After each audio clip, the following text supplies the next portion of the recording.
introduction. So I'm going to just roll with that. Okay, great. All right. So first of all, again, thank you so much for being here. It is my pleasure. Lon Milo DuQuette. I keep miswriting your first name as Lo and not Lon. I don't know if you noticed in the emails. I apologize for that. You don't bear introduction. I'm not going to introduce you because people clearly, I feel, know you in Terra World. And if they don't know you, they will get to know you through the process of this interview. And I will also put below all of your information, your great YouTube, and especially the great classes that you offer, the workshops that you offer. I think that they're really, really good. I just took I got 3 of them, and I watched 2 of them, and I thought that they were incredibly informative and just great. So definitely going to provide that. So to start off a discussion, I wanted to selfishly take a deep dive into the topics that right now really interests me. And that's Goetia. And I think it's a topic that interests a lot of people for different reasons. For me as a psychologist, it interests me because I always think, and I want to hear your perspective on this. You said one that it's all in your head. You just don't know how big your head is, right? And the way I take it is, yeah, they're part of your psyche. You can say they're part of your shadow attributes that you need to work on and integrate in yourself. But then they're also not part of your psyche. They're also their own consciousness. Would that be fair to say that? Well, yes. The Kabbalists have a way of looking at existence itself as consciousness, and well, physicists are now starting to say the nature of reality is actually a form of consciousness, but Kabbalists have been saying that all along. And when I say it's all in your head, you just have no idea how big your head is. We could look at it like, well, absolutely everything that you perceive, even with your senses, is all processed internally. Existence is real to you, and it's all processed in here. Okay. And the Kabbalists would also go so far as to say that if you knew how big inside here was, you'd realize there is no outside there. Mm. Okay.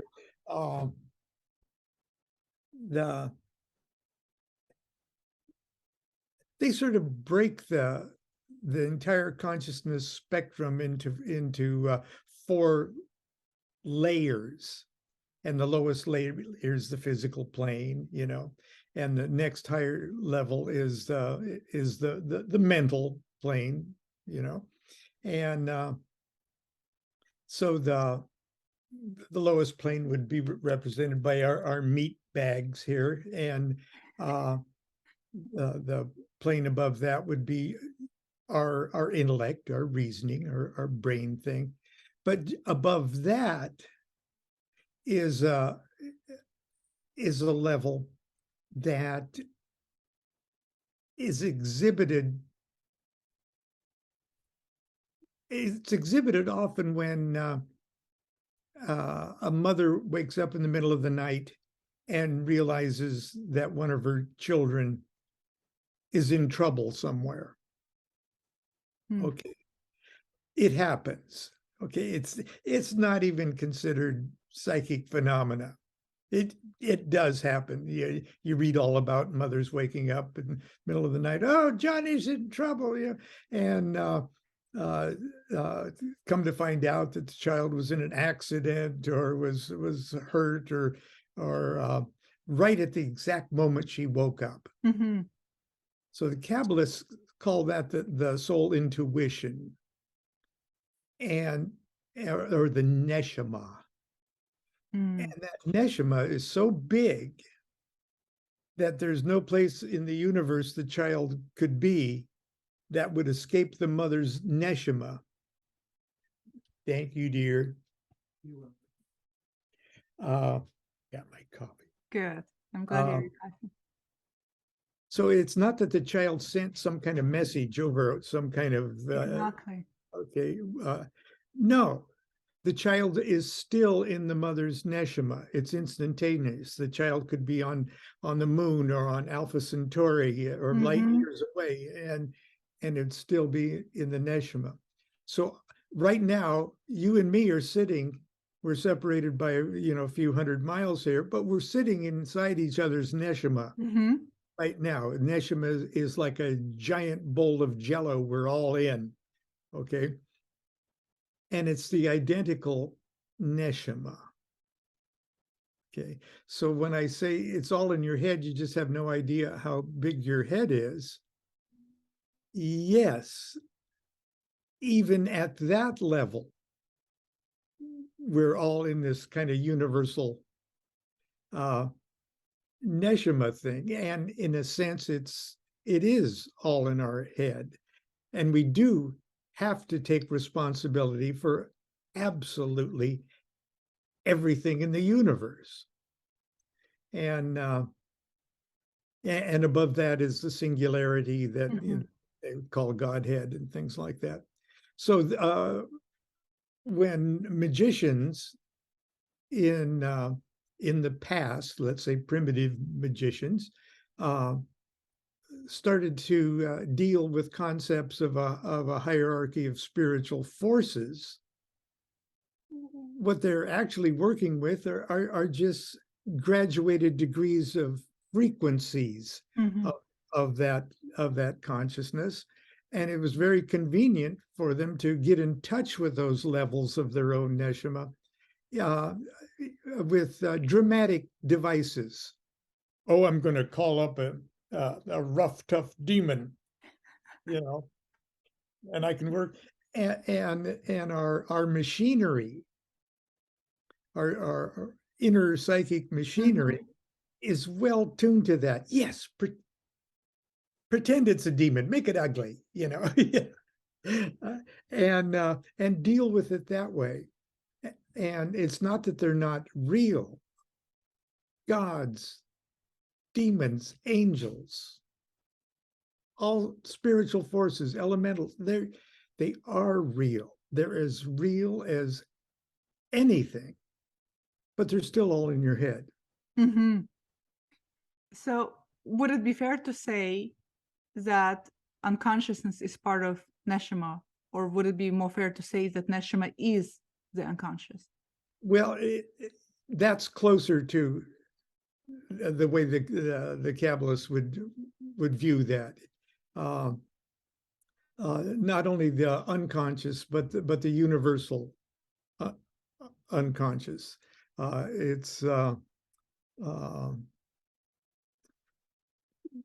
But the term is already kind of limiting the. I agree, yeah. Because when we think about unconscious, we start thinking about repressed material, shadow. It's also very personalized immediately. And it sounds like neshama is not so much personalized. It is almost a collective, almost universal. Right. It's like it manifests in us like we were a light bulb.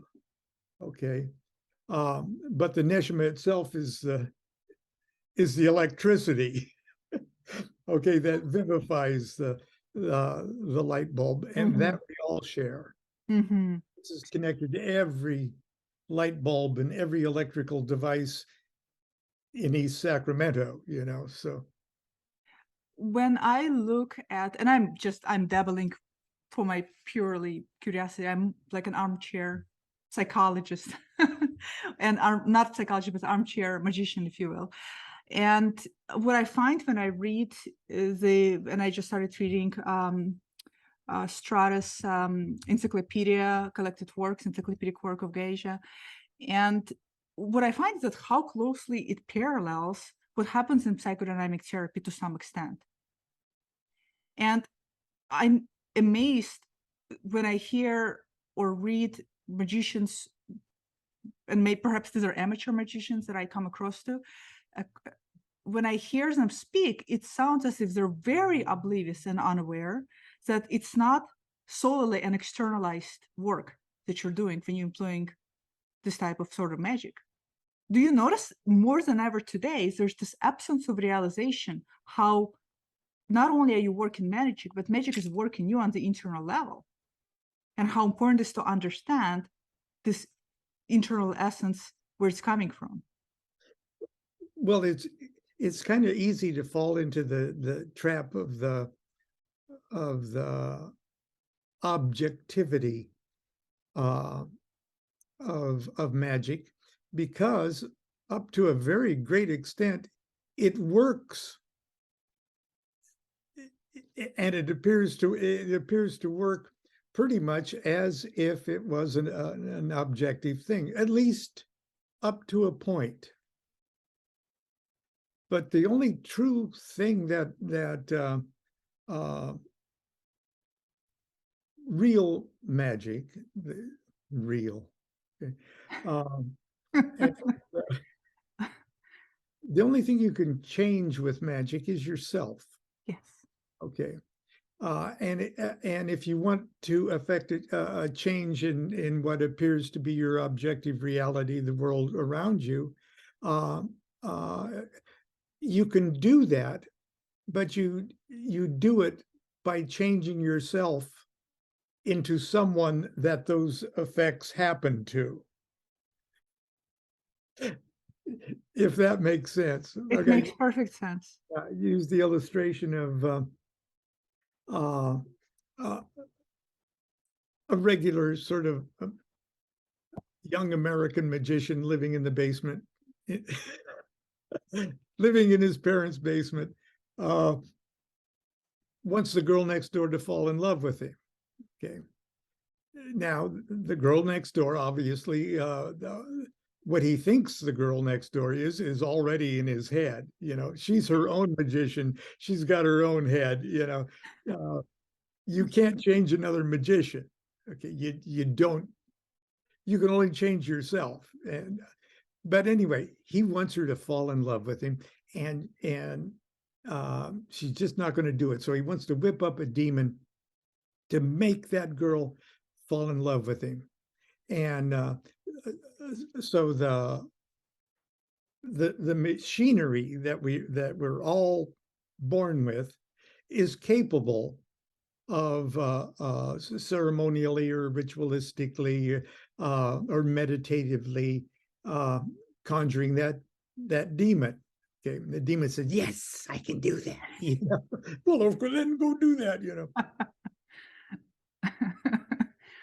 But ultimately, Tina, the girl next door, is not in love with him because he's not the kind of guy she falls in love with. Okay. And when the magician, with setting up the drama of his encounter with the spirit to make her go do that, is really setting up things. Ultimately, deep down inside, he knows that that's the case. Okay, he's just blind to it at the moment. And so when he programs the spirit to make Tina fall in love with him, he is setting up, he is knocking down all of the obstacles of that's making her not fall in love with him.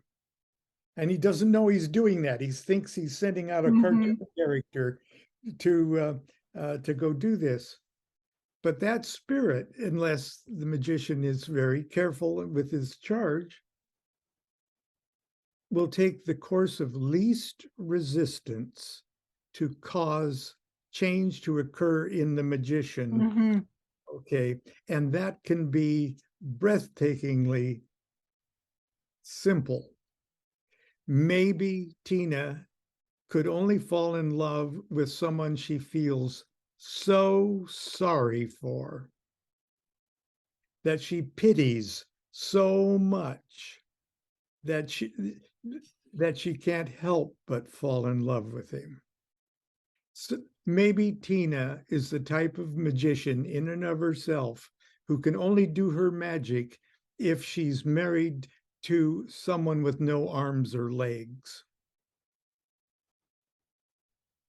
Now, is the magician ready to take the course of least resistance and have some kind of accident happen that takes his limbs from him, so she can look over at him the next day being pushed around and said, "Oh, I could push him around for the rest of my life. I love him."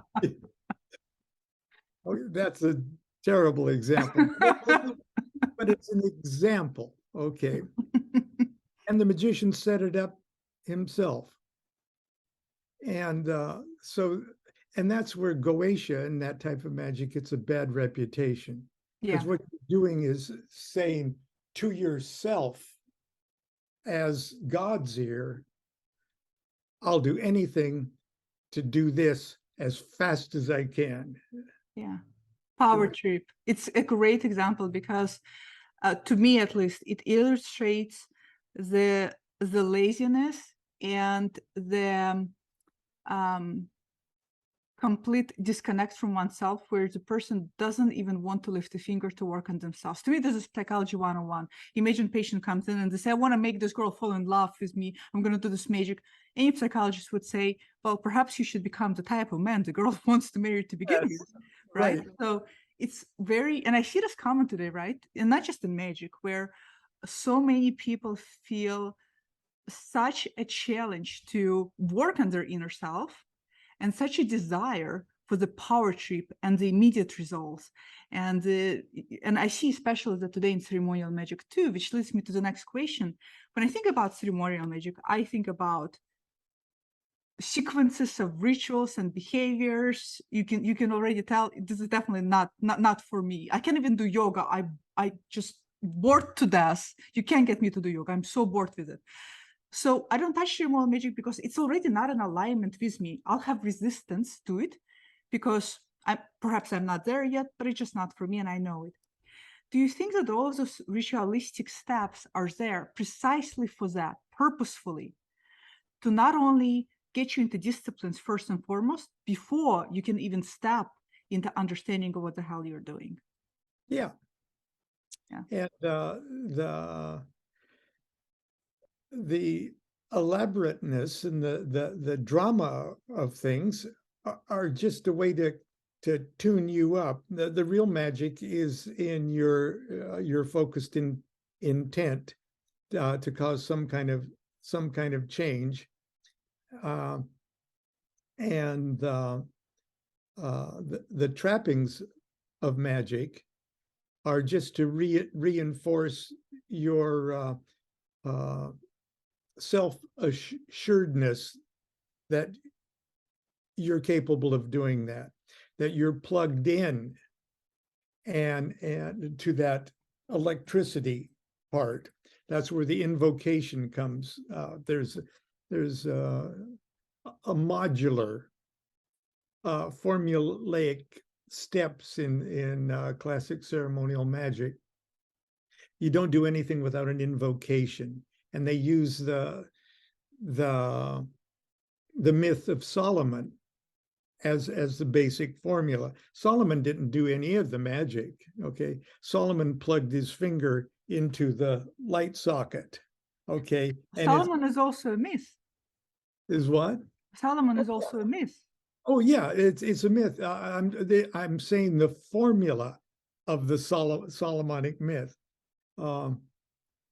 So the real power, the real intelligence, the real executing energy of your magic is because you figured out how to, at least temporarily, plug yourself into the source. Okay, and with that source flowing through you, that's the equivalent of an invocation. You've evoked so that when you evoke a spirit, spirit looks at you and sees the electricity. Doesn't see you. You're just meat, you know. sees the electricity, and that's what does it. And so that's the basic Solomonic formula, and all of the other the beautiful golden dawn kind of based rituals, hermetic,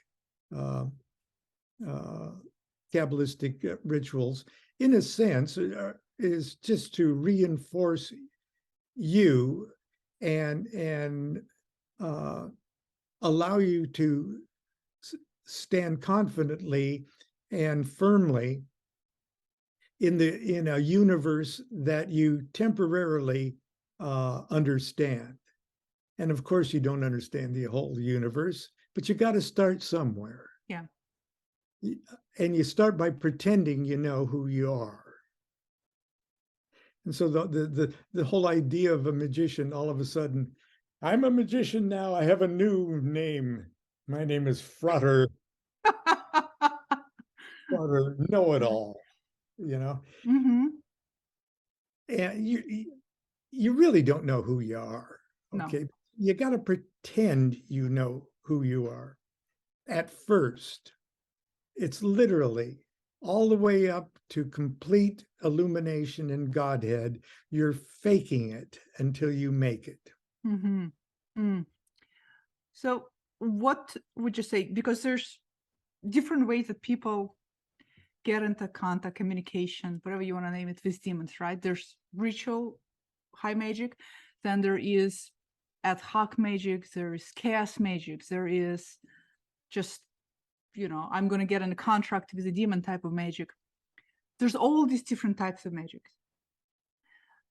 Do you feel that the fundamentals are essential at some point, or do you feel that what really matters the most, let me rephrase it, are fundamentals important when you are not ready, then they become even more essential, versus when you are mentally really grasp the concept, understand what you're getting into, understand how it is internal and external and both at the same time? At that point, perhaps you can just suspend fundamentals because you're just there in a different type of way of perceiving and relating to it. It truly depends on where you are at any given moment. Okay. I don't differentiate high and low magic. It's all high magic in the final analysis. Okay. It's all high magic. That's actually true. I never thought about that. You're right. Yeah. Yeah. And the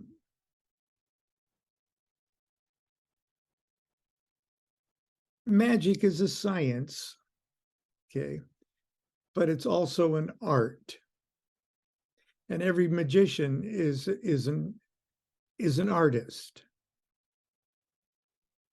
And even in painting or sculpture or music or dance, no two artists are alike. They have drastically different universes that they work in. And so at any given moment, your sense of magical art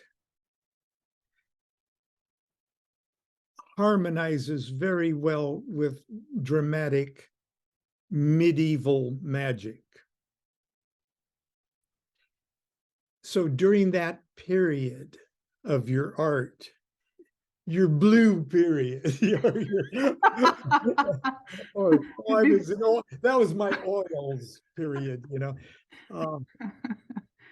during that period, you're working with the Solomonic formula of our planetary, Kabbalistic, medieval demon stuff. Okay, and there's, you got to get over this duality thing about good and evil and high magic, low magic, angels, demons. No, they're all your playmates. Okay, get used to it. That's the playground you're on. Okay. but during the period when that is part of your art form, that's how best you need to operate. And the fact that you may not be well prepared to let's say effectively utilize that set of techniques or those methods, and that they're going to probably blow up in your face, and you're going to make terrible mistakes, and things have karmically rebound on you. Good. You'll learn more from your mistakes than you do with your successes. Okay. As a matter of fact, I always say, it's better to be possessed with a demon than it is to be ignored by one.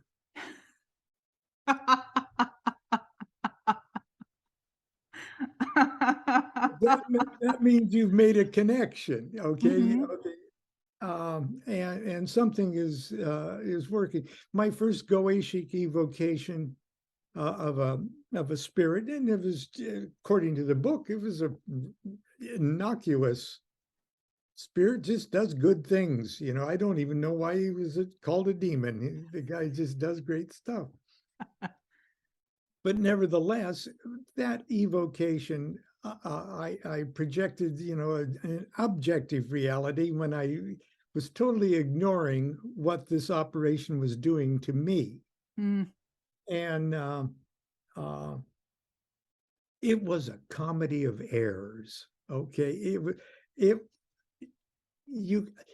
was a sitcom. It was a Goetic black magic sitcom. And I ended up burning my eyes with concentrated cinnamon oil. Oh my God. Okay. And it was an industrial magical accident.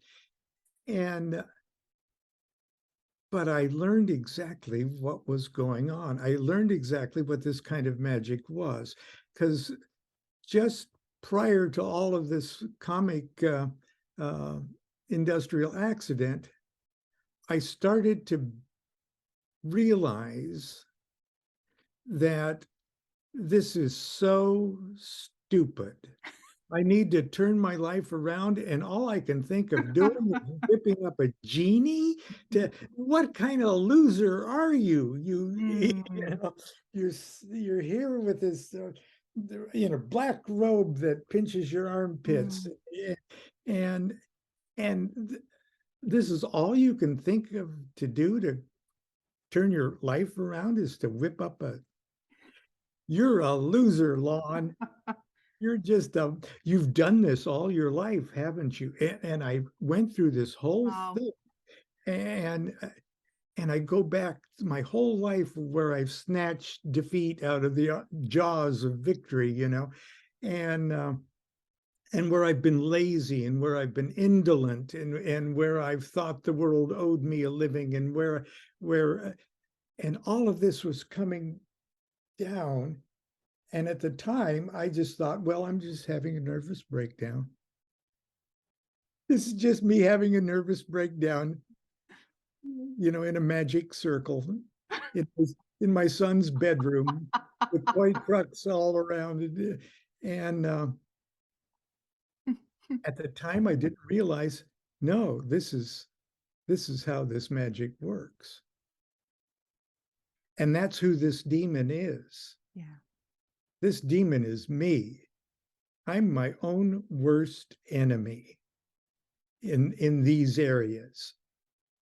And the reason that this demon has appeared to me is because it's the personification of my problem. And only I can fix my problem. Yeah. And I've got this little sucker trapped in a triangle, and I'm in a position to reprogram it. I'm in a position to give it new orders. Okay. And when a person gets into that sort of psychological self-revelation, you're in a position to say, okay, no, you've got a lot of power. You've had all this power over me, all of this part of my life. I'm going to turn that power around. Yeah. Okay. You're working for me. Okay. You've been working against me. Now you got to work for me. Okay. You're the one that can fix this because you're the problem itself. And once that happened, the whole method of the madness of Goeshiki vocation just became totally clear to me. And I did give it new orders, and I did, okay. And as far as the outward manifestation of its service to me over the years is, to me, self-evident. That spirit is a good servant now. This low magic, this black magic operation turned out to be one of the highest magical events of my life. So this is why I think that the work with the demons, the one you just exactly described, is the best psychotherapy you can invest in, because nobody's going to work on your demons the way you're going to work on your demons once you realize they're yours. No therapist, no matter how much you pay them, is ever going to work on your demons, right? You have to do the work.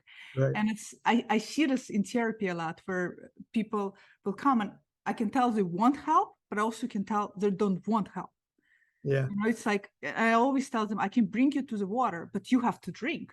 Yeah, right. Sure. Right? So it's the same thing. So would you, speaking of that, I always think it's best, if you're starting out and you're starting out from this angle, I always think it's best to, if you're going to step into work with demon, it's best to step into conversation as a way to maybe learn more about yourself versus telling them to do your dirty beats out there in a real world.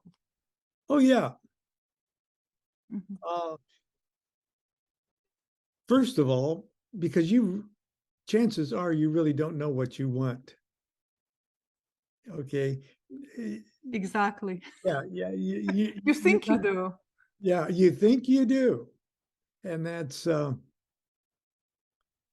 there in sort of modern magic, since 1400. This concept of the holy guardian angel.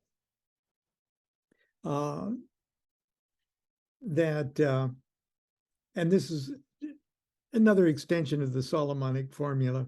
The idea that each of us has I guess it'd be the equivalent of our perfected self. That we're just the imperfect reflection of. Okay. And Abramelin used the term holy guardian angel. Each of us has a holy guardian angel. Well, duh, each of us are a holy guardian angel, and the fact that we know that time doesn't exist in a way that we think it is, and we've already gained enlightenment. We've already achieved Godhead. Okay. Because time doesn't exist, yeah, of course, we've already been absorbed into the infinite, but this holy guardian angel is the most perfect reflection of the singularity of consciousness, and it's our personal one. It's like our personal mirror, it's the other side of our own personal mirror. But once you've integrated, your everyday self-consciousness with that perfected image, you sort of know what is and is not in your own best interests. Mm-hmm. Okay, it's a form of illumination that the Kabbalists here. I can't talk without a tree of life. Mm-hmm. There's us where we usually think of ourselves, and there's the holy guardian angel. Okay, Mm-hmm. what do you think of that? And that's a direct reflection from the singularity right up there. Until you're there, you don't know what's in your best interest and what is not. Mm-hmm. So that's why the step-by-step process of sort of modern magic is, hey, well, actually, you may want a lot of stuff done and you want to have magical powers to do all of that stuff, but you don't know what's good for you and what isn't. Okay, you gotta wake up to that level to know what you want is what you want.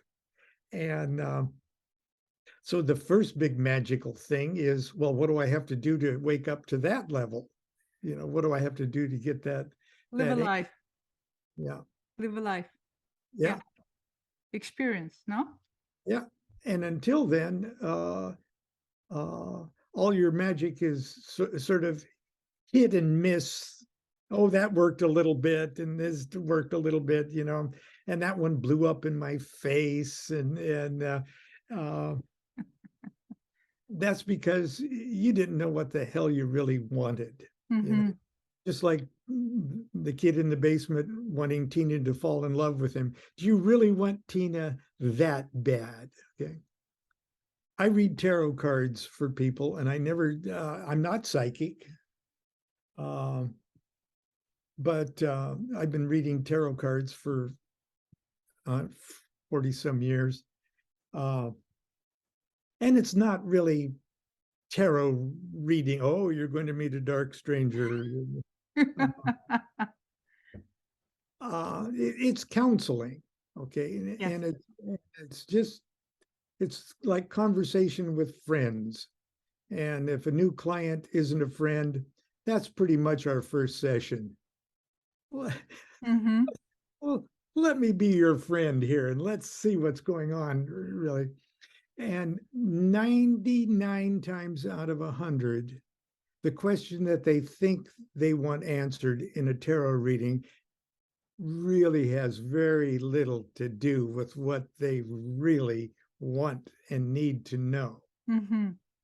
And so the whole idea of at least the first half hour of our period together is, let's decide, why do you want that? Okay, you want this and this to happen? Well, I don't blame you. I don't want to win the lottery too, But why do you want to win the lottery? So I could do this and this and this. Oh, but there you go. You want to do this.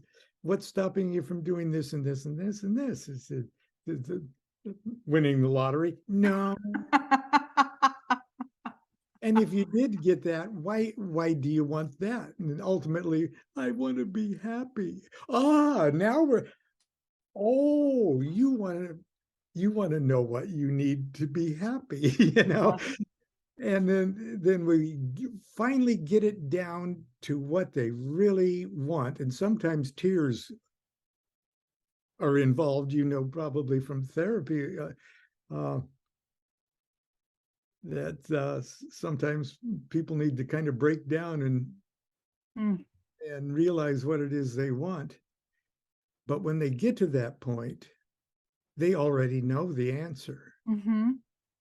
Mm-hmm. And then if they can get to that point and want the answer, any observable phenomena will tell them the answer, because the answer is screaming at them from all directions. Yes.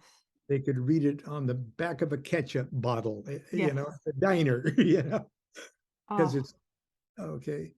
And in the sense that applies to technical, formal, magical practices, as well.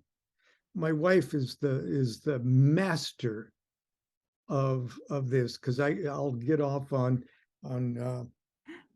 teaching people the elegant minutia of Enochian magic and all. It's just beautiful. The mathematics, the Kabbalistic balance and perfection of it all is just awesome. And then she'll say, "But why are you doing that?" The other day we were meeting with some friends at McKinley Rose Garden, which is just right down the street. It's one of the most beautiful rose gardens in the country. And it's sort of informal lodge meeting of a OTO group down here. And I thought, we've all got telephones, and these telephones all have little tape recorders in them. Yeah. And they've all got cameras on them too. If I was a medieval magician, I'd go, "Oh!" But there we are at this most beautiful rose garden in the whole country, just the fragrance and everything else. And I thought, elemental spirits are just having an orgy here, okay? Especially sylphs, the nature spirits associated with the air element, the Tinkerbells, the Midsummer Night's Dream kind of things that of classical literature. And I said, if we could just get to the place where we know that every breath we take, we're breathing in sylphs and breathing out sylphs, and they're everywhere. And if we can hear them, because everything we hear in that environment is the sylphs talking to us. So wouldn't it be fun to take our little phone and find a nice little quiet corner, as quiet as we could get, because there's traffic and dogs and kids playing and stuff.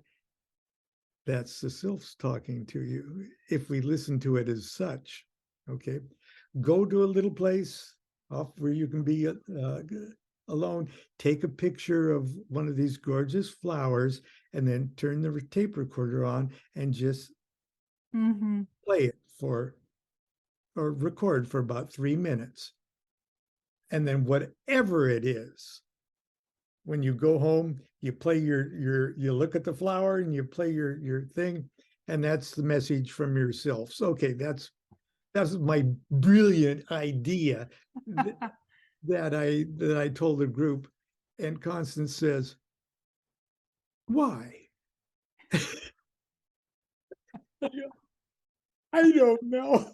I don't know. Never mind. Yeah. Well, maybe it's to bring an awareness. It sounds like with you, what you're talking about is lack of awareness, lack of connection to ourselves and to the natural world. And, just like people come, they never brings the question. I feel the same in therapy. Whoever comes is never the patient, and whatever they ask is never the question. Right. And it just touch bases on not the fact that people don't know, they do know. And perhaps they don't want to acknowledge they know, but I would rather say they feel disconnected. They don't know how to sit with themselves. They don't know how to move past all this clutter. I want this and this, and just really hone down on what's the root. What is it that you really, truly want? Yeah. Yeah. And the same thing with the tape recorder. It's awareness.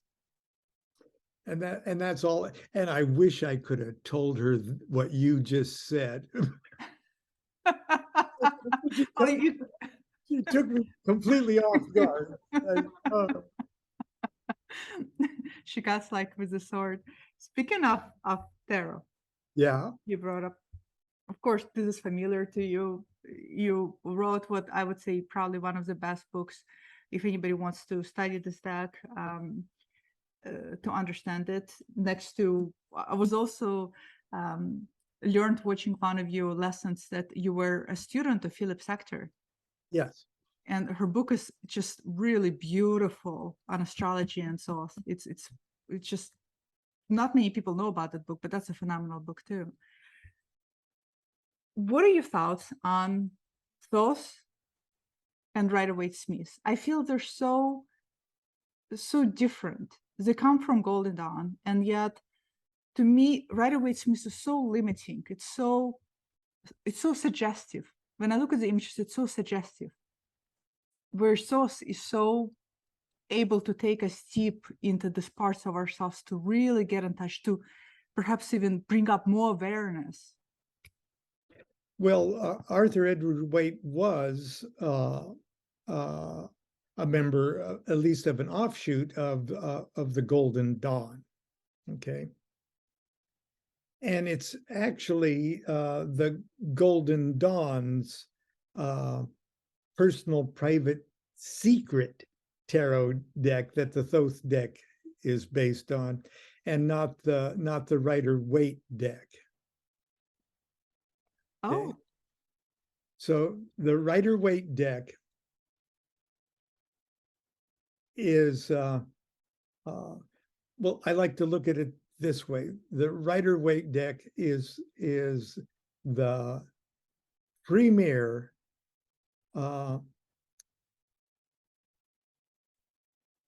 classic fortune-telling kind of tarot deck. It is a divinatory masterpiece, and it is well deserved to be the most popular tarot deck in the world. Okay.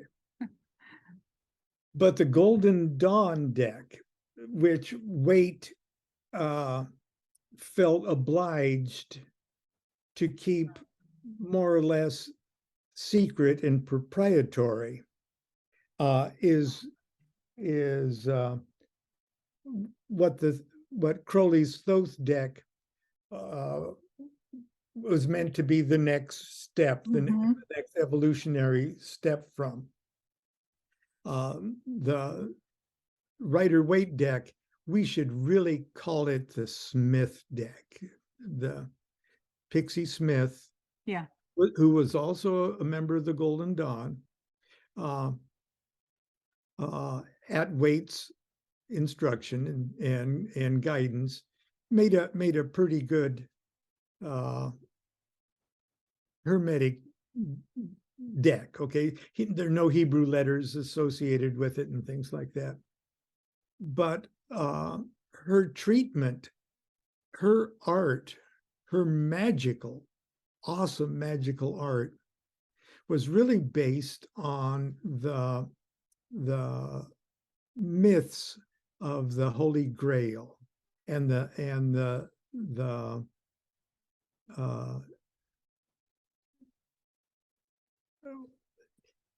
Camelot and the Knights of the Round Table and things like. She was read. Pixie Smith had a disorder. I'm sure you know what the technical term of this. It's treated as a disorder, but it's a great gift that you can close your eyes and have somebody read you a story, and then you see it. You literally see it in your mind's eye, played out as a full, detailed cartoon of some kind. And she had people read the Grail myths to her. And you could, Mary Greer wrote an awesome book on what was going on, okay, with Smith. But that's not the magical deck. This is another piece of, yes, that's not that. And I'm glad you took the trim off, because did you do that yourself? I did, and this is the first edition box A, and people think I'm nuts. Oh, no, But I don't care because you yeah, gotta use it. You gotta use it. that's a But tip. yes, I took the trims off. They're now like beautiful paintings. Oh, that just jumps right out at you now. Yeah. Mhm. But anyway, so that's the difference between the Golden Dawn deck and the Rider-Waite-Smith deck. Now, the Rider-Waite-Smith works perfectly well as a divinatory tool, and They I all like, do. I like to tell people it may not be a perfect tarot deck, but it's a perfect whatever it is. Okay. And I wouldn't dream of telling anybody that uses the Rider-Waite-Smith deck as a proper divinatory tool. Don't change it. Don't Right. change it. But the Agree. Thoth deck is something else. And even the story of its creation is something else. But there was something magic happening between Crowley and Frida Harris. Mhm. And My next tattoo, well, my one and only tattoo would ever be this. isn't it beautiful? Just It's stunning. absolutely, yeah. And she was so far ahead of her time as far as Yeah. style and vision. And it was the perfect combination of Crowley's magical philosophy, especially his new aeon philosophy, where we don't identify ourselves as so much as terrestrial beings crawling on a flat Earth, but we see ourselves as a solar being with an entire universe surrounding us. Because her style was this projective synthetic geometry, Mhm. where the vanishing point is everywhere at once, and even her style mathematically matched Crowley's philosophy. And she did some of these cards 8 or 9 times before Crowley said, no, that's the one I want. Yeah. Oh, yeah. Just It's, it's it's awesome. the art is absolutely breathtaking Yeah. to me. I know that a lot of people don't get this deck. I personally don't get Rider-Waite-Smith at all. Artistically, that's nothing for me. It's nothing against the creator, Smith, at all. It just, you have to go to what draws you. And this is magic. There's the amount of magic in this is, I would say, off the charts. It's, in my opinion, the greatest magical objet d'art ever made. Yeah. Okay. If you were in a space capsule or on a desert island, okay, it's everything. Yeah. It's the Kabbalah, it's astrology, it's hermetics. Uh,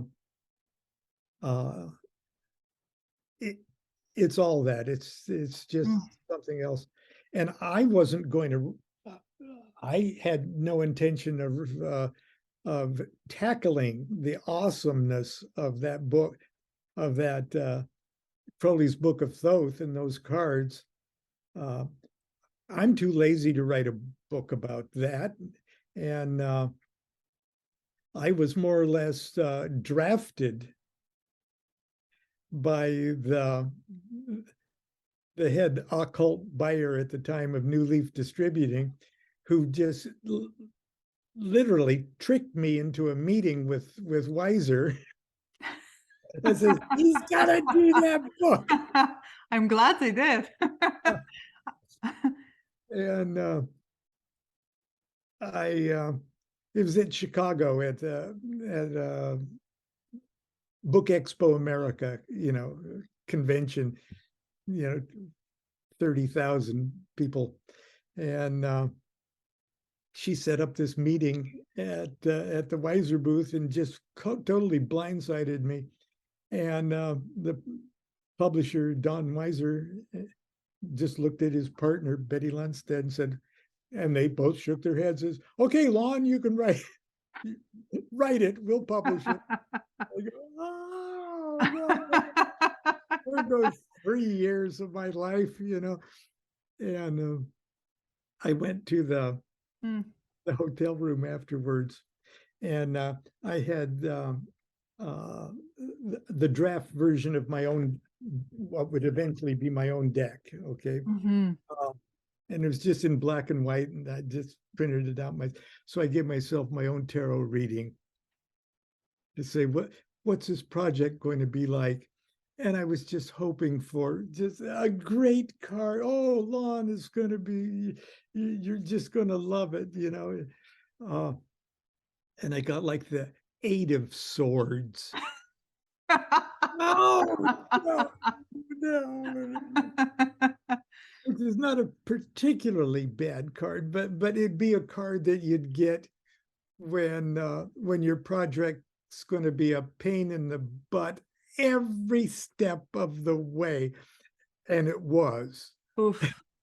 It was like pulling teeth every step of the way.